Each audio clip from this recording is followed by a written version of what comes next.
comment ni China sa pagiging, ito yung talagang all-out game ng character mo dito? Actually, masaya siya.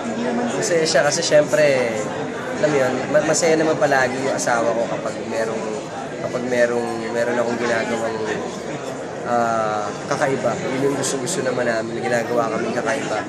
Pero sa comment niya, tanungin niyo na lang siya.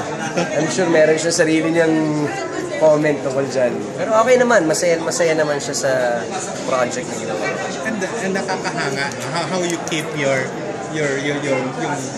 privacy when it comes to your baby. It's a choice, you know. I respect my own privacy, I respect my wife's privacy, I respect my child's privacy most especially. And baga ano lang yan, choice lang talaga namin yan. Saka, yun nga, yung bang siyempre, baby pa. So hindi pa siya makakapagsalita na ayaw ka na maging public. So, kaya ano lang yan it's really just a matter of respect and choice. Kasi paano kung actually hindi ko naman na siya kailangan explain, pero kung wala, ang daming iba-iba naman tayo ng parenting style. Lalo na, di ba? Pero gusto namin bigyan freedom sa bata. Gusto namin siyang lumaki kung paano niya gusto na walang nakabox or walang we respect their freedom. Supportive parents lang. Dapat naman. Every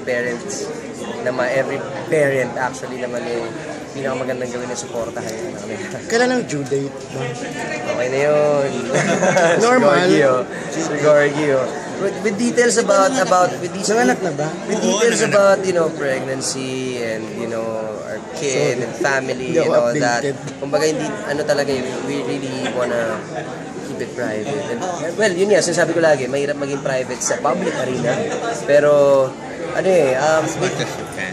Oo, kumbaga we keep all details to ourselves, most especially kasi naman yan hindi naman lahat ng tinanong niyo ako kung kumusta. Sabihin ko naman lagi sa inyo, okay naman wala namang pero of course, proud parents. Of course, kumbaga what you see is what you get.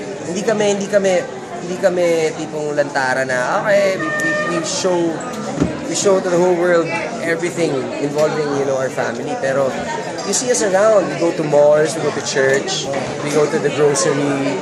Kumbaga, makikita nyo kami around. It's just that we're doing our best to, have some privacy.